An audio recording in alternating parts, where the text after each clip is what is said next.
Olá pessoal, meu nome é Rafael Silva, eu sou doutorando na área de Letras Clássicas pela UFMG e dou continuidade aqui ao nosso curso no âmbito do apoio pedagógico, hoje dedicado à figura de Orfeu entre amor e morte. Para começar a falar sobre Orfeu, é preciso invocar os poderes, as estranhezas, as ambiguidades da poesia e da música. Porque Orfeu, de alguma forma, encarna tudo isso no âmbito da mitologia grega. Ele é, de alguma forma, a encarnação da poesia no que ela tem de poder invocatório, poder de entrar em consonância com a natureza e, de alguma forma, de reverter as próprias leis naturais. Ela causa muita admiração e muito espanto. Orfeu é, de alguma forma, a encarnação disso. A complexidade dessa figura pode ser explicada porque não apenas muitas e muito diversas são as fontes básicas para seus mitos, mas também porque a ele próprio foram atribuídas obras e atividades cultuais na antiguidade. As principais obras onde seus mitos estão reunidos são as Argonáuticas de Apolônio de Rhodes, a Biblioteca de Pseudo-Apolodoro, o livro 4 das Geórgicas de Virgílio e os livros 10 e 11 das Metamorfoses de Ovídio, ainda que referências pontuais importantes se encontrem também em Eurípides, Sêneca e outros autores. Apesar da enorme complexidade dessa figura, podemos entender seus mitos girando sempre em torno dos temas da arte, do amor e da morte. Esses são os temas que de alguma forma orientam, estruturam as narrativas em torno a Orfeu. E aqui a gente vai dar início à exposição sobre a figura de Orfeu, baseando-nos, como de praxe, nas narrativas de Pseudo-Apolodoro em sua biblioteca, usando aqui a versão que eu e o professor Gustavo Frade estamos traduzindo, né? Então, na versão que nós estamos propondo e que deve ser publicada no ano de 2021, e que é muito sintética no que diz respeito a Orfeu. Tá? Logo mais a gente vai se apoiar em outras fontes também, mas só para que uma versão, digamos, geral da vida de Orfeu possa ser oferecida, a gente vai se apoiar nessa versão. Aí, no livro 1, seção 3, parágrafo 2, Pseudo-Apolodoro diz o seguinte: de Calíope, então, e Eagro, outra denominação de Apolo, nasceram Lino, que Héracles matou, e Orfeu, que praticava o canto junto com a cítara e, cantando, movia pedras e árvores. Quando sua mulher Eurídice morreu picada por uma serpente, ele desceu até o Hades, desejando buscá-la, e convenceu Plutão a mandá-la de volta. O deus prometeu que faria isso se durante o caminho Orfeu não se voltasse até que tivesse chegado à sua casa. Entretanto, desconfiando, ele se virou e encarou sua mulher. Ela voltou de novo para baixo. Orfeu descobriu também os mistérios de Dioniso e atualmente está sepultado na Piéria, depois de ter sido estraçalhado pelas Mênades. E nessa versão, nós já temos inúmeros motivos tradicionais do mito de Orfeu. Em primeiro lugar, o dom absolutamente excepcional da música. É uma música capaz de promover o encantamento não apenas de feras, de animais, mas mesmo de seres inanimados, a pedras. Por outro lado, esse poder parece, de alguma forma, vir de uma espécie de ascendência divina. Orfeu é filho de Calíope. Em muitas versões, como nessa aqui, ele é também filho de Apolo. Em outras, seu pai é um rei trácio, chamado justamente Eagro, fazendo então referência a uma possível origem bárbara, uma origem estrangeira, estranha à cultura grega, desse músico que é capaz de encantar com a sua habilidade. É muito interessante essa versão de Pseudo-Apolodoro porque ele nos fala do treino, da prática musical por meio da qual Orfeu desenvolve a perfeição. Então isso é um dado muito curioso. A gente pode apontar aí talvez uma tentativa de leitura evemerista da grande fama de Orfeu no momento em que, então, Pseudo-Apolodoro escrevia a sua obra. Mas há muitos outros elementos. para começo de conversa, esse amor absolutamente arrebatador que Orfeu sente por Eurídice e que, uma vez então morta, a amada, de alguma forma o comove a tal ponto que o leva ao reino dos mortos, a fim de reivindicar de volta aquela que ele ama.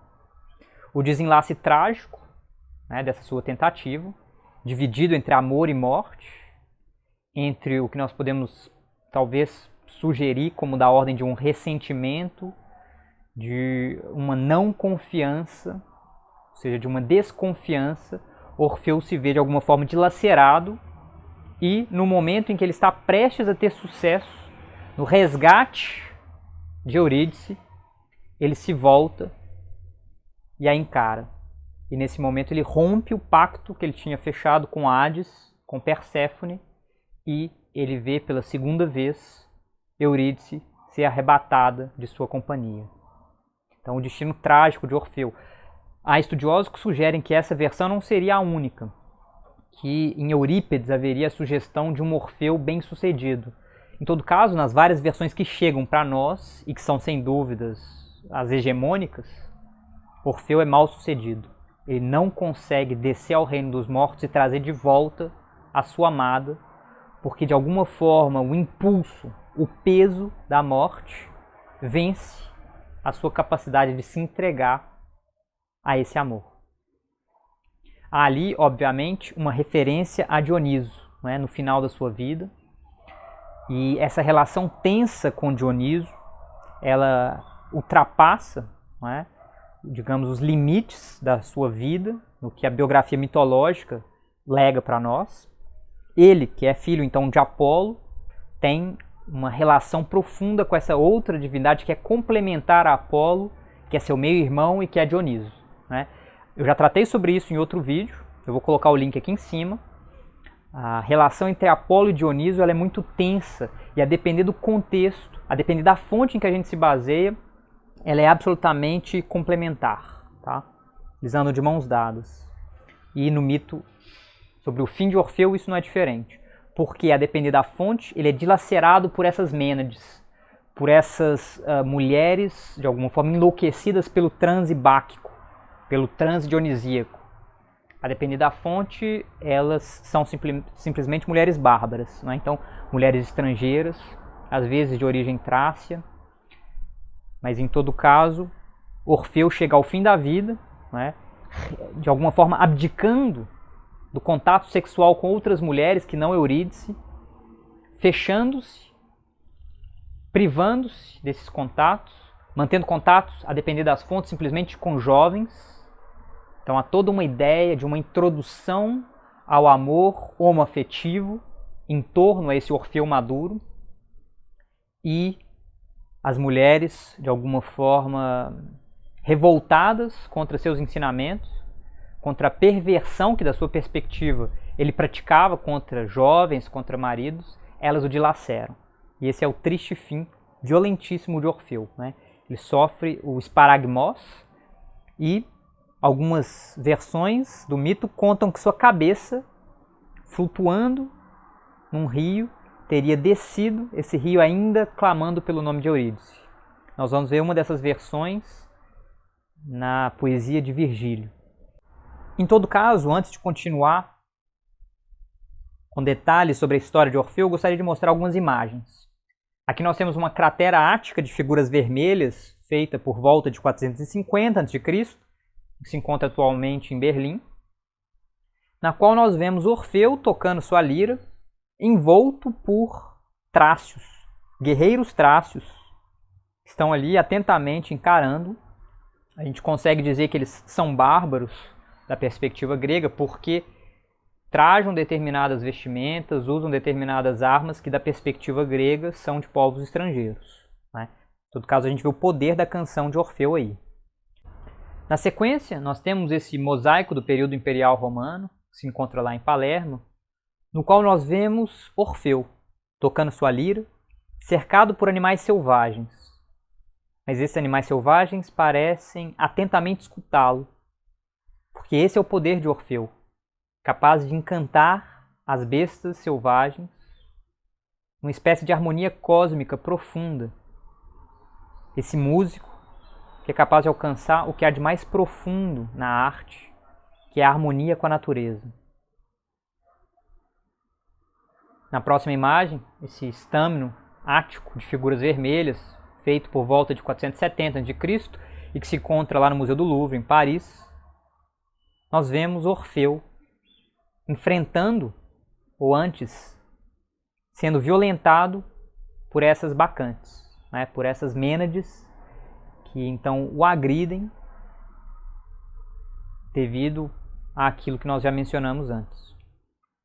E na sequência, uma hidra ática de figuras vermelhas, feita por volta de 440 a.C., se encontra lá na Basileia, na qual nós vemos a cabeça de Orfeu sendo recolhida.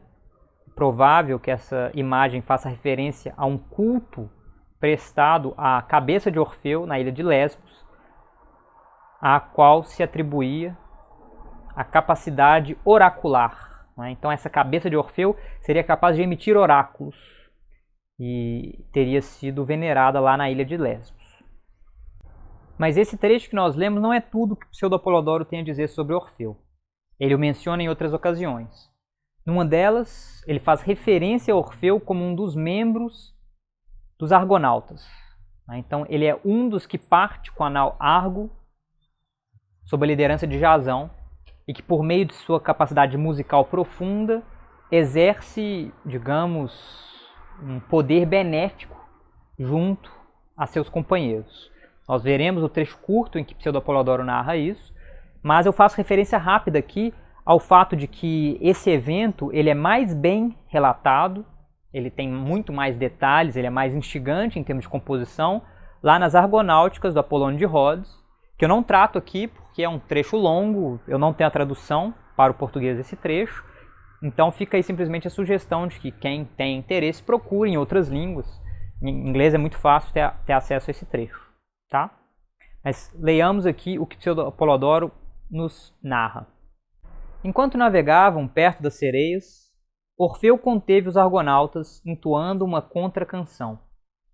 Apenas Butes nadou até elas, o qual Afrodite raptou e levou para morar em Lilibeu. Vejam aí como essa expedição dos argonautas de alguma forma parece manter uma série de paralelos com a expedição do próprio Odisseu. Isso se deve a um legado da tradição mitológica, mas também ao tratamento que foi dado a esses mitos. Apolônio de Rhodes, ele de alguma forma se propõe a emular contra Homero. Então, a propor uma epopeia que, ali em seu ambiente helenístico, tem elementos da tradição poética, que ele dialoga mais imediatamente, mas conversa o tempo todo com Homero. E a presença das sereias desempenha muito bem esse papel. Orfeu consegue vencer as sereias por meio de seu canto. Tá? Então, isso é um dado muito interessante. E antes de passar para outras fontes sobre Orfeu, eu gostaria de trazer aqui um detalhe que é: existem outras versões escritas por prosadores gregos antigos que condensam muito brevemente a vida e as obras de Orfeu. Eles são, por exemplo, Estrabão, Pausânias. E nessas versões nós temos o que dá para considerar uma espécie de versão narrativa depurada dos elementos fantásticos da vida de Orfeu. Tá? O Bernabé, que é um estudioso importante de Orfeu e de questões relacionadas ao orfismo, ele mostra muito bem isso em seu artigo, e ele nos indica que Pseudo-Apolodoro, na versão que ele propõe, de alguma forma afasta determinadas associações comuns no período em que ele escreve, relacionadas à figura de Orfeu, como suas possíveis relações com a medicina, com oráculos, com a magia, com a literatura, então a poesia, e se concentra em elementos mais tradicionais, mais antigos do mito, quase como se sugerisse uma espécie de afastamento de Orfeu da realidade contemporânea, como se sugerisse a presença de Orfeu no reino do mitológico. Isso é muito interessante para a gente, porque na sequência eu pretendo ainda falar sobre Pseudo-Apolodoro, o que ele faz com a sua mitografia, mas, em todo caso, sobre Orfeu, então, ele evita entrar nesse aspecto cultual da figura de Orfeu, a sua relação com iniciação em cultos de mistério, por exemplo, que já era muito forte por volta do período em que Pseudo-Apolodoro teria escrito, ali no primeiro século antes ou depois de Cristo, tá? E muito do que há de mais interessante em torno à figura de Orfeu diz respeito a essas apropriações que a tradição fez da sua figura em relação a atividades cultuais, em relação a atividades encantatórias, diante de poderes que transcendem de alguma forma os limites da própria vida. E é muito interessante, não é, pensar que Orfeu é uma figura tão complexa, não apenas então porque é uma figura da mitologia, mas porque é uma figura da história à qual foram atribuídas obras, à qual foram atribuídas, por exemplo, determinadas atividades cultuais. E eu vou mencionar aqui agora uma série de documentos que indicam, que comprovam o poder e a, digamos, entrada dessa sua atividade cultual. A descoberta sensacional em escavações arqueológicas do papiro de Dervene, uma cópia do século IV a.C. de um texto muito mais antigo, indica não apenas a antiguidade desses grupos órficos, mas o emprego da escrita em sua atividade cultual. As placas de Olbia, por exemplo, em seu laconismo comovente, comprovam a relação histórica entre Orfeu e os ritos de iniciação numa religião de mistérios, tendo afinidades com ritos báquicos e eleusinos, sobre os quais nós já tratamos no nosso curso, né? Em ritos em homenagem a Dioniso, em ritos em homenagem a Deméter e Perséfone, lá nos mistérios de Eleusis. Por fim, os belíssimos hinos órficos reforçam a longa duração de práticas cultuais riquíssimas em homenagem a Orfeu na antiguidade. Essas todas são fontes importantíssimas para que a gente compreenda que Orfeu é uma figura que transcende a mitologia e chega à história com uma influência profunda na filosofia, né, no pensamento, nos modos de vida, e que logo mais nós veremos. Pode ser compreendida a partir dessas fontes, muitas delas muito fragmentárias, de difícil interpretação, e os especialistas trabalham justamente para tentar tirar dali esses elementos, digamos, mais seguros em torno à figura de Orfeu em sua atividade histórica. Sobre o papiro de Dervene, por exemplo, nós podemos dizer o seguinte. Num pequeno volume organizado e traduzido por Gabriela Guimarães Gazinelli, de 2007, a riqueza do texto encontrado nas escavações de Dervene é explicitada em suas relações com, primeiro, doutrinas filosóficas, especialmente Pitágoras, Empédocles e Platão. Segundo, práticas ascéticas e suas consequências morais e éticas na antiguidade, incluindo, por exemplo, a recusa ao sacrifício cruento e o vegetarianismo. Terceiro, técnicas exegéticas nas interpretações de poemas órficos, como, por exemplo, a alegoria. Eu não vou ter tempo de entrar aqui nos detalhes da descoberta do papiro de Dervene, mas é algo sensacional. Esse papiro ele foi descoberto numa escavação arqueológica muito próximo a uma pira funerária, e é muito provável que ele só escapou de ser queimado por uma questão de acaso. Ele provavelmente deveria ter sido queimado junto com o morto, né? Tem uma parte do papiro que foi consumida pelo fogo, mas felizmente ele ficou um pouco à margem e isso o preservou. Tá? Então esse texto chega para nós, muito fragmentado, mas eu gostaria de ler aqui um trecho belíssimo, muito curto, de difícil interpretação também, mas belíssimo, do poder poético de Orfeu, do poder da palavra, como se Orfeu de alguma forma encarnasse o poder da palavra para essas pessoas que cultuavam Orfeu como uma forma, de algum modo, de transcender a própria morte. O trecho nos diz o seguinte, não é? Aí, na coluna 7, a partir da linha 3 do papiro, na tradução da Gabriela Gazinelli. E não é possível dizer dos nomes a solução, ainda que sejam falados, pois a poesia é algo estranho e enigmático para os seres humanos. E Orfeu, com ela, não queria dizer enigmas disputados, mas em enigmas dizer coisas grandes. Então ele faz um discurso sagrado sempre, desde a primeira até a última palavra. E aqui eu gostaria de falar um pouco sobre as práticas órficas. Antes, contudo, vou mencionar rapidamente esse livro do professor Ordep Serra, intitulado Hinos Órficos, Perfumes, publicado pela editora Odisseus, uma edição belíssima, vocês veem, um volume bem alentado, bilíngue, tá? Então com esses hinos órficos em grego antigo e na bela tradução de Ordep Serra. E na introdução a esse volume, o estudioso comenta sobre as práticas órficas, como elas foram atestadas por Heródoto, por Platão e por outros autores antigos importantes. O que mais me interessa disso é compreender que práticas como, por exemplo, o vegetarianismo, a recusa a participar de sacrifícios de sangue, então, o sacrifício de animais em homenagem a determinadas divindades, tem implicações éticas e tem implicações políticas profundas, tá? Porque esses órficos, quem quer que eles sejam, e a gente, como já sugeriu, encontra ecos dessas crenças, dessas atividades entre pitagóricos, entre platônicos, entre neoplatônicos depois.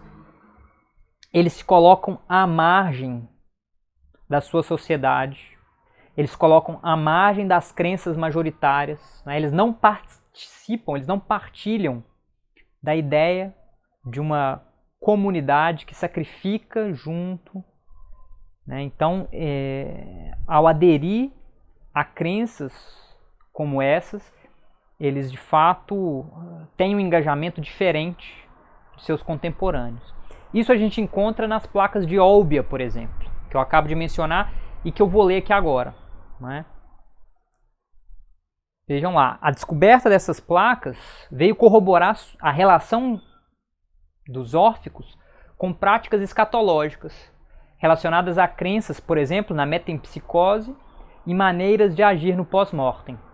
Uma das placas nos diz, por exemplo, de forma bem lacônica, vida, morte, vida, verdade, A, Z, Dion, Orphic. Essa placa ela é esplêndida, na sua capacidade de síntese, porque ao fazer referência à vida, morte, vida, há a sugestão clara de uma crença na metempsicose, na ideia de que há vida após a morte e que o conhecimento de uma determinada verdade mostra aquilo que transcende o início e o fim, mostra a ideia de um ciclo e o conhecimento desse ciclo. A referência a Dion, abreviada, é a Dioniso. Dioniso, que segundo algumas versões do mito, também teria feito uma catábase, também teria descido ao reino dos mortos, sofrido dilaceramento, e que no âmbito da cosmologia órfica seria, na verdade, o elemento divino que há em cada ser humano. Mas há referência ali também a Orphic, aos órficos, às crenças órficas. E essa placa de Olbia ela é um testemunho fundamental para que a gente compreenda parte das crenças desse grupo, ou desses vários grupos, na ideia de metempsicose, do retorno das almas de volta à vida e da possibilidade de manipular, de alguma forma tomar as rédeas de seu destino nesse pós-mortem. Sobre os hinos órficos, nós precisamos ter em mente algumas questões básicas. A introdução que o professor Ordep Serra propõe ao volume é muito interessante, Nela ele traça uma série de paralelos com outras figuras mitológicas, além de propor as relações religiosas, cultuais da figura de Orfeu, e ainda sugerir, inclusive, o legado da figura de Orfeu para a posteridade. Mas o que diz respeito aos próprios hinos órficos, nas belas traduções que Ordep Serra nos oferece, é importante ter em mente que há ali a constituição de uma persona órfica, Orfeu, que de alguma forma é quem se dirige ao público, naqueles versos ali compostos, mas que essa composição seria, na verdade, do século II depois de Cristo. talvez até o século V depois de Cristo. Então elas são, digamos, composições tardias, provavelmente em diálogo com elementos muito mais antigos, anteriores, mas é preciso ter em mente, então, que embora essa persona poética ali constituída seja Orfeu, e haja até a sugestão de uma espécie de identificação de quem canta com essa figura órfica, da ordem de uma espécie de introdução, iniciação nos mistérios, que passaria por uma identificação com o próprio Orfeu, é preciso ter em mente que essa é uma composição poética posterior. Então já, digamos, lidando ali com o que é a sequência do legado de Orfeu. Na sequência vamos ver aqui o início dessa coleção de hinos. Tá? Eu vou citar aqui esse poema na tradução de Jordé Serra. De Orfeu a Museu. Sê feliz, amigo. Aprende, ó museu, do rito de sagração, a prece principal, de todas a mais sublime.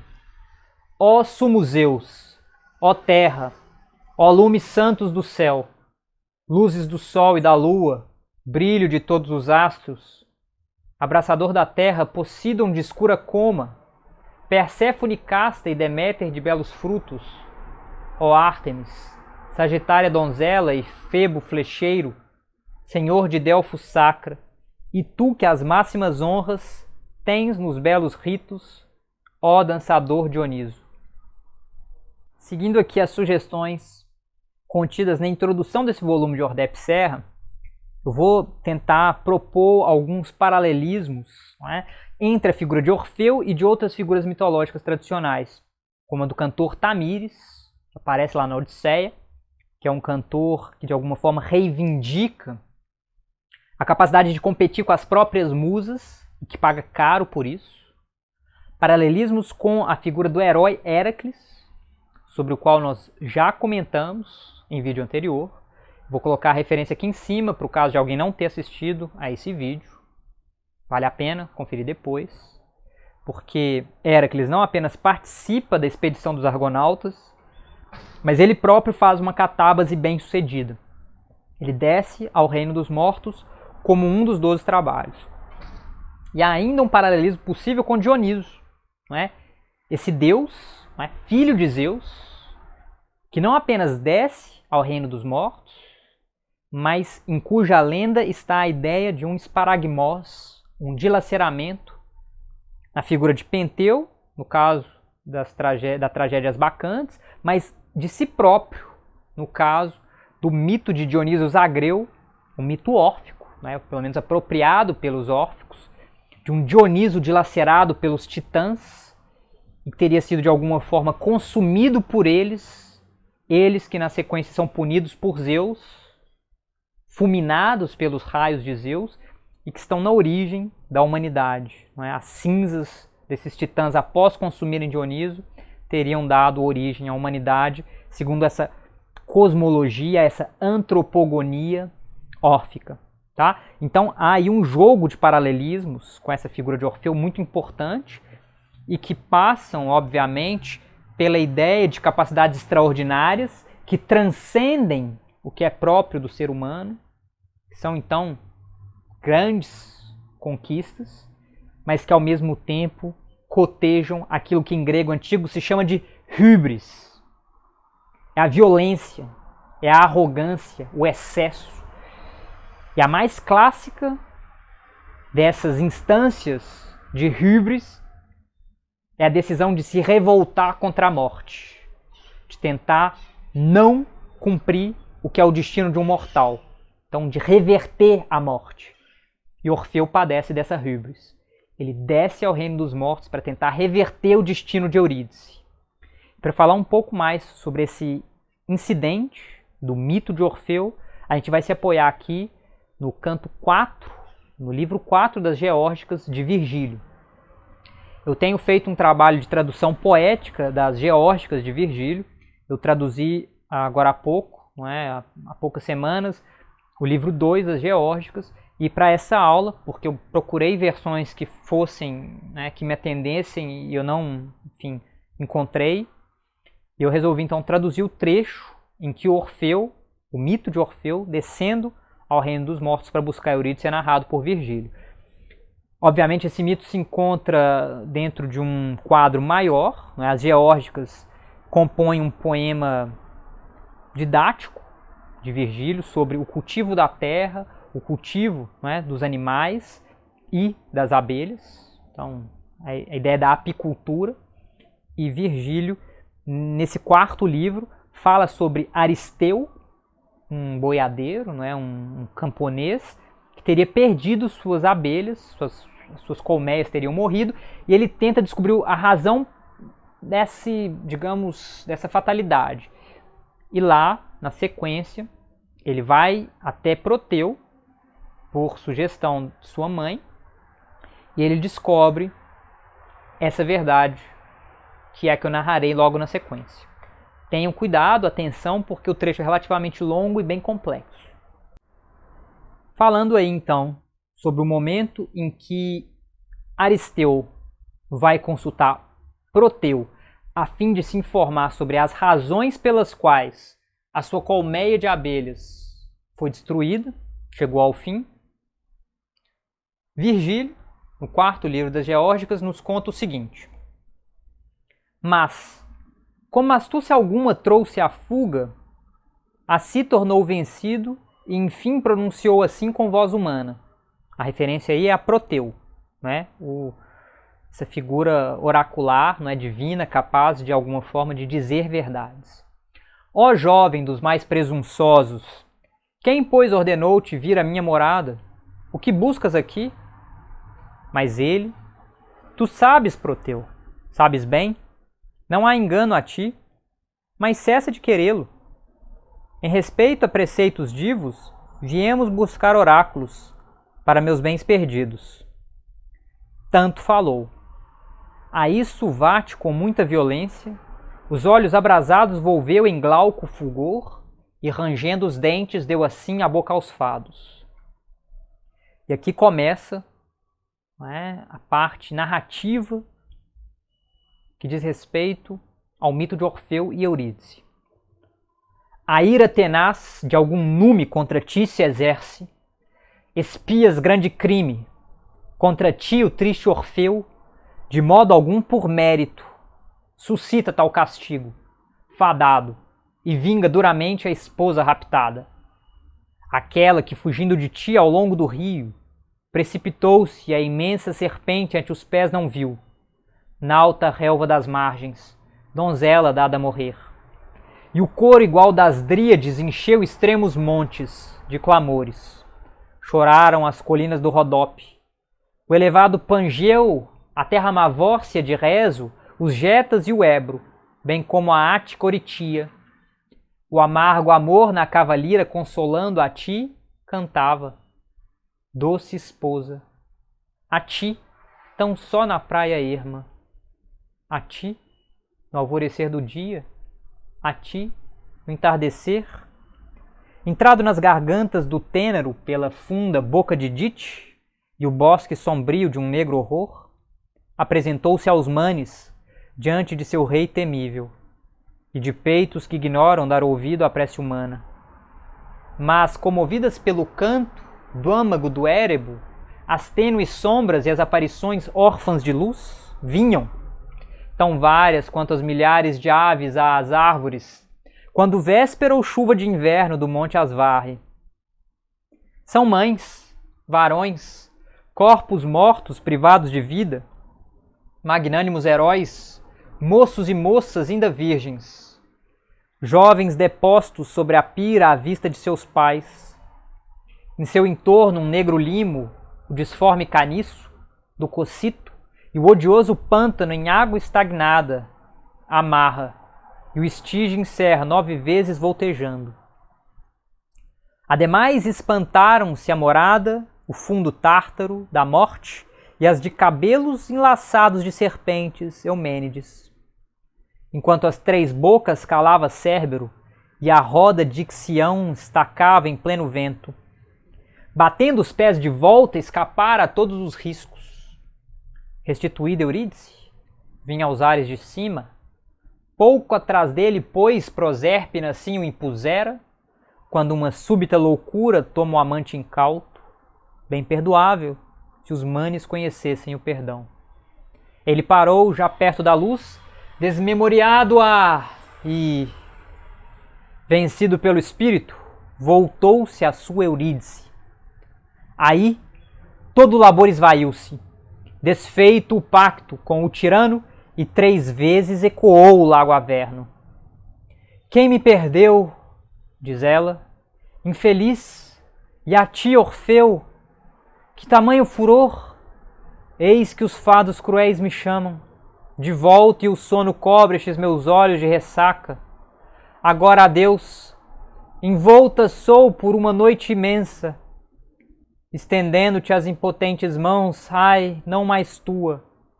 Falou, e de repente desapareceu da vista, feito fumaça que se esvai em tênue brisa, e ela não mais o viu, buscando em vão as sombras abraçar, e tendo ainda muito por dizer, mas o barqueiro do Orco não mais deixou que passasse o charco interposto. O que fazer? Aonde ir? 2 vezes sem a esposa? Com que prantos mover os manes? Com que voz os numes? Ela de certo já descia fria a barca Estígia. Por 7 meses sem parar, afirmam que chorou, aos pés de uma alta rocha às margens do extremão deserto, e contou infortúnios no fundo de grutas gélidas, domando tigres, movendo carvalhos com seu canto. Qual triste Filomela, sob a sombra de algum choupo, deplora os filhos mortos por um duro lavrador, ainda em plumes em seu ninho, e assim lamenta a noite inteira. Sobre um ramo compõe seu mísero canto, e enche os entornos com queixosos prantos amplamente. Vênus alguma ou Himeneu dobraram seu espírito. Sozinho percorria o gelo hiperbóreo, o nevado, Tânais e os campos dos rifeus, jamais sem as geadas, chorando sua Eurídice perdida e os dons inúteis de Dite, rejeitadas as mulheres dos Sícones, em sacrifício aos deuses e noturno orgia a Baco. Por campos dispersaram o despedaçado jovem. Mesmo então, quando sua cabeça arrancada ao colo, marmório era portada pelas águas do Ebro ágreo, em redemunhos, sua voz e língua fria Eurídice chamava. Ah, pobre Eurídice! Esvaindo-se o espírito. Eurídice ecoavam as beiradas da ribeira. Proteu assim falou e de um só salto deu no mar. Onde deu, revolveu a espuma ondosa à cabeça. O trecho é longo, mas é muito instrutivo. Não apenas pelo que tem de elemento mitológico, mas pelo que tem de elemento poético, poder evocatório da linguagem. Virgílio é um dos nossos maiores poetas, não apenas pela Eneida e pelas bucólicas, mas também pelas geórgicas. Eu li para vocês o trecho praticamente final do livro 4 das geórgicas, então do encerramento desse poema. E a escolha de Orfeu não é gratuita. Orfeu está aí desempenhando um papel metonímico sobre o que é ser poeta, sobre o que é ser capaz de cantar e cantar algo que transcende a morte, que transcende o próprio amor, não é? E que fica, que permanece. Ele constitui uma dessas figuras importantes, referenciais para nós até hoje, não à toa. Não é? O seu poder evocatório, o seu poder, digamos, de ultrapassar os limites do que é ser humano, é muito emblemático do que ele veio a representar para a nossa tradição cultural, sobretudo a partir da sua descoberta ou redescoberta no Renascimento, em que elementos neoplatônicos, inclusive, são importantes para compreender a sua entrada na cultura europeia, mas a partir de então ele tem um poder de entrada, um poder de permanência enorme. Para citar aqui apenas alguns exemplos, é preciso lembrar, por exemplo, a sua influência cultural na música, desde a invenção da ópera, onde o mito do amor entre Orfeu e Eurídice constituiu o tema da mais antiga ópera, cuja partitura sobrevive até hoje, a Eurídice de Peri e Rinuccini, até compositores modernos como Liszt, Stravinsky e Philip Glass, e inúmeras pinturas neoclássicas e mesmo modernas que abordaram os temas de seus mitos, dos quais cumpre destacar Dürer, Ingres, Chagall. Na poesia, indo de um Rilke, que tem lá seus sonetos de Orfeu, e um Valéry, a um Jorge de Lima, com sua Invenção de Orfeu, um dos maiores livros escritos em língua portuguesa no século XX, passando por Sofia de Mello Breiner Anderson, uma poeta portuguesa que tem poemas belíssimos sobre a figura de Eurídice. No teatro, com dramas de Victor Segalen, Jean Anouilh, Tennessee Williams e Vinícius de Moraes. E no cinema, incluindo os vários Orfeus de Jean Cocteau, Marcel Camus e Cacá Diegues. São inúmeras referências. Orfeu é uma figura absolutamente onipresente na arte, desde o início do Renascimento e cada vez mais ao longo de toda a modernidade, em que uma certa ideia sobre uma arte que busca transcender os limites do humano se torna cada vez mais atrativa, cada vez mais convidativa para artistas pensarem o seu lugar no mundo fora dos eixos, no mundo que parece completamente ao avesso. E não é à toa que Orfeu então permanece nesse imaginário artístico, nesse imaginário produtivo até os dias de hoje, atravessando obras das mais diversas artes, sejam elas figurativas, musicais, poéticas, as mais diversas. Eu gostaria de encerrar essa exposição de hoje, que talvez tenha ficado meio nebulosa, meio rápida, não é? As referências todas passando, né, de forma meio caótica, mas esse movimento foi pensado para que na própria exposição algo de uma iniciação possível fosse sugerida.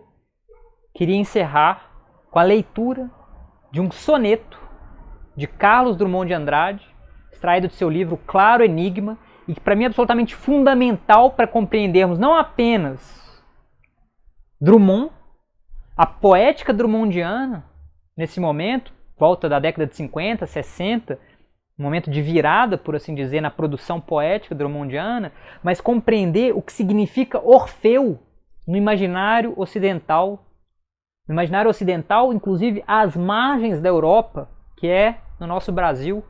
Vejam o que uma das maiores vozes poéticas brasileiras, Carlos Drummond de Andrade, faz com a figura de Orfeu nesse soneto chamado Legado. Que lembrança darei ao país que me deu? Tudo que lembro e sei, tudo quanto senti. Na noite do sem fim, breve o tempo esqueceu minha incerta medalha e a meu nome se ri. E mereço esperar mais do que os outros, eu? Tu não me enganas, mundo, e não te engano a ti. Esses monstros atuais não os cativa Orfeu, a vagar taciturno entre o talvez e o si.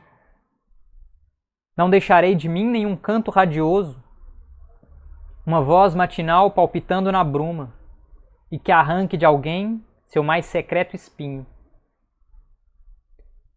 De tudo quanto foi meu passo caprichoso, na vida restará, pois o resto se esfuma, uma pedra que havia em meio do caminho.